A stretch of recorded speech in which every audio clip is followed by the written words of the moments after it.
Film industry में अभी आए हैं, ये बताइए नंबर 1 कौन है? तो उन्होंने कहा मैं हूँ ना।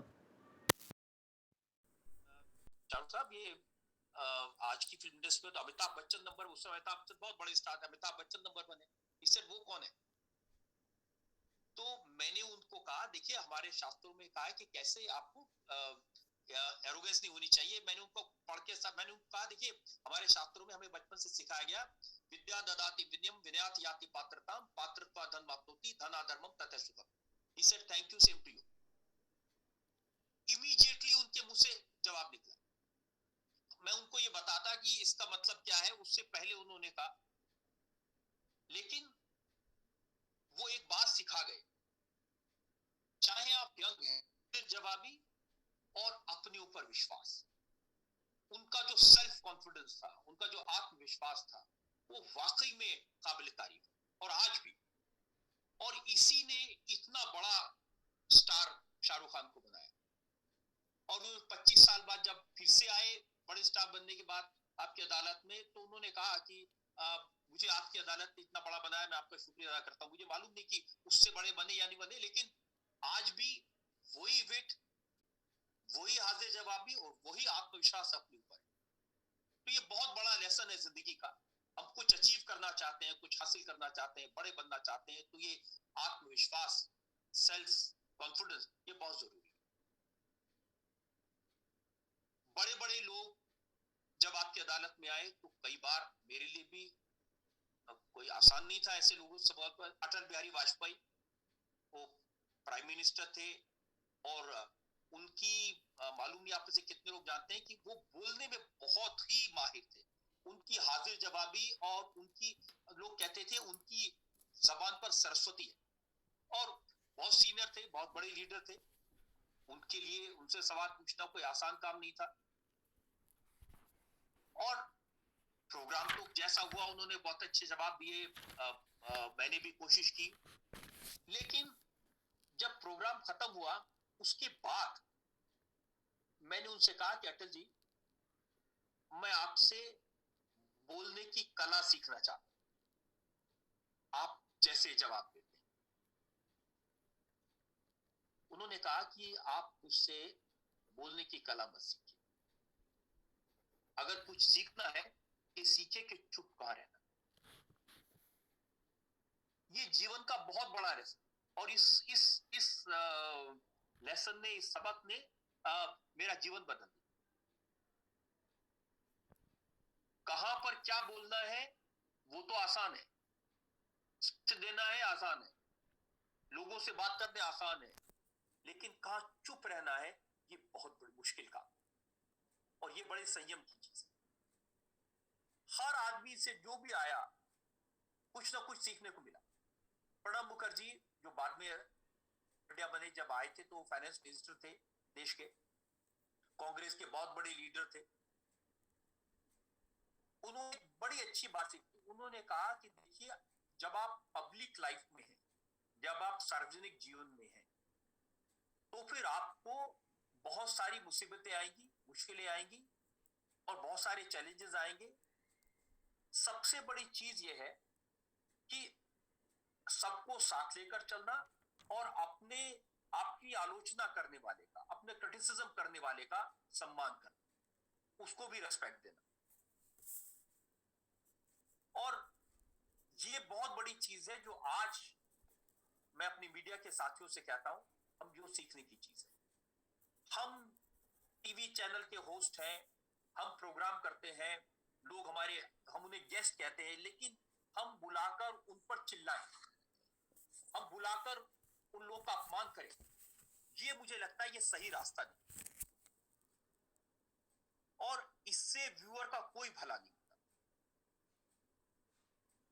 जो हमारा दर्शक है उसके मन में मेरे प्रति हमेशा, मेरे मन में बहुत रिस्पेक्ट रहती है, क्योंकि मुझे लगता है कि वो अपना समय देकर हमारी बात सुन रहा है, अरे उस पर विचार कर रहा है।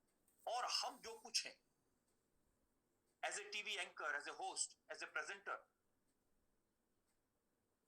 हम जो कुछ है उन व्यूअर्स की वजह से। जो हमें देखते हैं, जो बनाते हैं, तो उनकी थिंकिंग, उनकी रिस्पेक्ट, वो सबसे ज्यादा जरूरी है। और इसके अलावा हमारे शोज में जो लोग आते हैं, उनकी रिस्पेक्ट करना और उनकी बात लोगों तक पहुंचे, इसकी कोशिश करना, ये बहुत बड़ा चैलेंज। आप सब लोग जानते हैं कि कैसे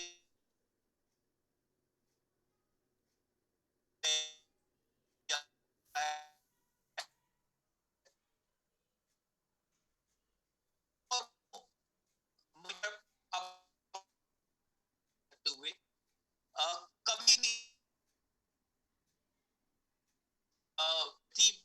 नाराज हो जाए या चैलेंज करे। और मैं आपको एक और राज की बात बताता हूँ, जब भी आपकी अदालत में कोई गेस्ट आता है, तो मैं उस गेस्ट से प्रोग्राम शुरू होने से पहले कहता हूं कि आप खुलकर बेबाकी से अपनी बात कहिए। ये प्रोग्राम रिकॉर्डेड है, ये कोई लाइव टेलीकास्ट नहीं हो रहा। और रिकॉर्डिंग के बाद कोई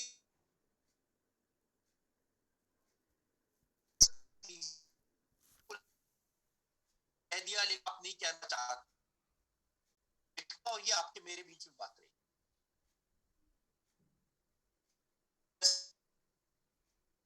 डरते शोज में आने से। उनको लगता है कि मुंह से कोई बात निकल गई, उसको बहुत बड़ा बना के ब्रेकिंग न्यूज बना करके टीवी चैनल पर चला दे, और फिर बाद में उसको एक्सप्लेन करते रहे।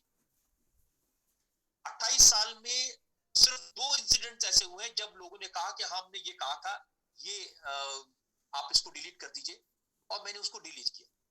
एक तो ऐसा इंसिडेंट था जिसको लेकर के मेरी जो एडिटोरियल टीम थी उससे बहुत लड़ाई हुई। वो सब लोग कहते थे इन्होंने इतनी बड़ी बात कही है और आपने उसको डिलीट कर दिया, इससे शो कमजोर हो जाएगा। मैंने कहा नहीं, ये मेरा कमिटमेंट है, मेरा वर्ड है, और ये हमेशा मैंने किया। इसलिए लोग आए, खुलकर बात की। सलमान खान जब आए तो वो बिल्कुल हॉस्टाइल थे, क्योंकि वो उनका तरीका ये है कि वो किसी से सीधे मुंह बात नहीं करते, किसी को सीधा जवाब नहीं देते।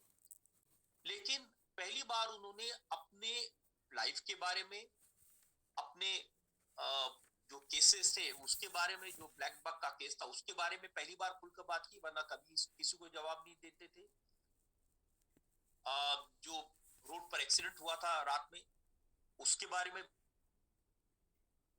पूछ लिया, वो भी उन्होंने बात दी। फिर मैंने कटरीना के बारे में पूछ लिया, वो भी बोले। और बाद में उन्होंने मुझे कहा कि ये यार आपने कैसे कर उनसे इतनी बात निकलवा ली। मुझे को रेस्पेक्ट देंगे, उसकी बात, उसको अपनी बात कहने का मौका देंगे, तो शायद वो कहेगा अपनी बात।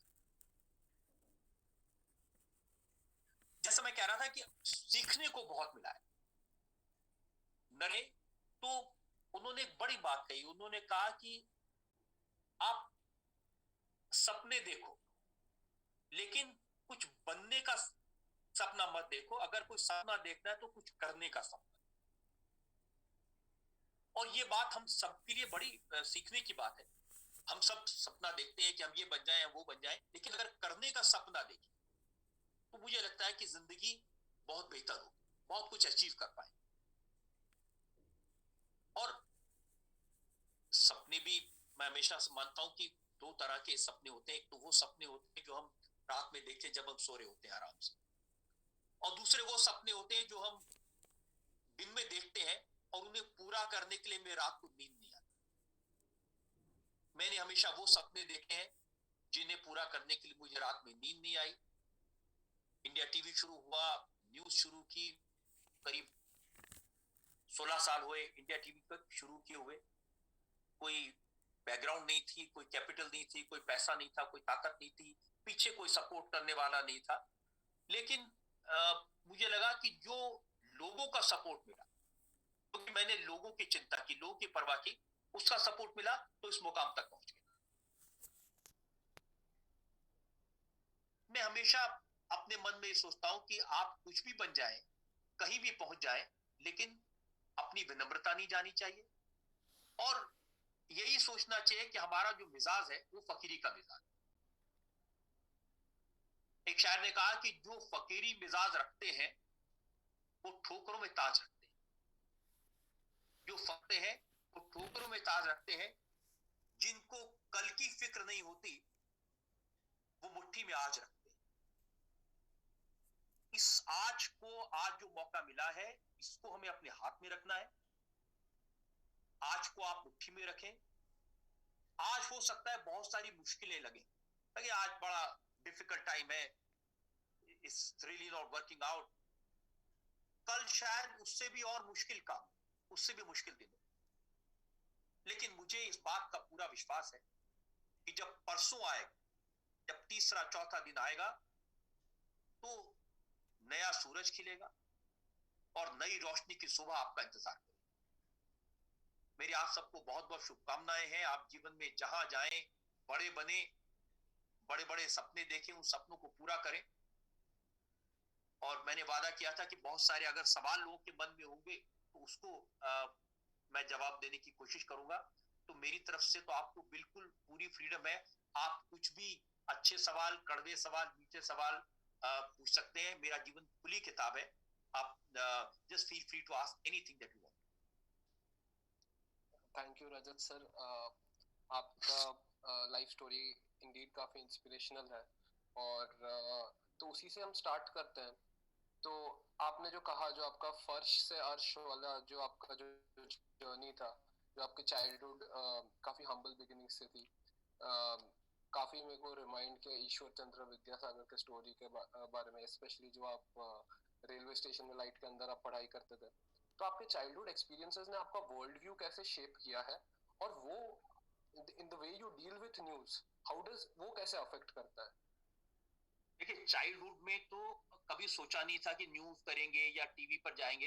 एक घटना ऐसी हो गई, हमारे घर में बिजली नहीं थी तो टीवी भी नहीं था। तो उस जमाने में आप लोगों को बिल्कुल अंदाजा नहीं होगा, उस जमाने में सिर्फ एक दूरदर्शन होता और उस पर फिल्में आती थी। आधी फिल्म सैटरडे को दिखाते थे, बची हुई फिल्म संडे को दिखाते। तो हमारे पड़ोस में एक घर में टीवी था, उस घर में हम जाते थे देखने। तो सैटरडे को मैं गया, संडे को जब गया तो उन्होंने अंदर से दरवाजा बंद कर दिया। बहुत खटखटाया, दरवाजा नहीं खोला। अब मैं घर वापस आया दुखी होकर, आंख में आंसू थे। बाबूजी ने पूछा क्यों क्यों रो रहे हो? तो मैंने कहा कि मैंने वो शहीद भगत सिंह की फिल्म थी, आधी देखी थी और दूसरी देखने गए थे और उन्होंने दरवाजा बंद कर लिया। तो उन्होंने कहा तुम किसी दूसरे के घर में किसी तीसरे को देखने जाते हो, अगर दम है तो कुछ ऐसा करो कि तुम टीवी पर आओ और लोग तुम्हें देखें। अब ये बात कहीं जहन में रह गई थी। तो कोई पर्सपेक्टिव नहीं था, कोई सपना नहीं था, कोई अंदाजा नहीं था, कोई मीडिया से कोई संबंध नहीं था। लेकिन आज इस मुकाम पर आकर मुझे लगता है कि मीडिया की बहुत बड़ी जिम्मेदारी है सच्चाई को लोगों के सामने रखना। क्योंकि हमारे चारों तरफ स्पेशली सोशल मीडिया की वजह से इतना कुछ इंफॉर्मेशन हो रही शुरू है। शुरुआत के दिनों में ये नहीं था, जब ने आपके अदालत शुरू किया था या एनडीटीवी शुरू किया था तब नहीं था। लेकिन पिछले 10 साल में और खासतौर से पिछले 5 साल में flow of information is coming to the younger generation from all sides and we wonder whether this is right or this is wrong. Every day I get messages, people ask me, sir, this is the video, please can you check whether this is right or wrong. Some video which relates to Bangladesh, it is shown to as India's visual.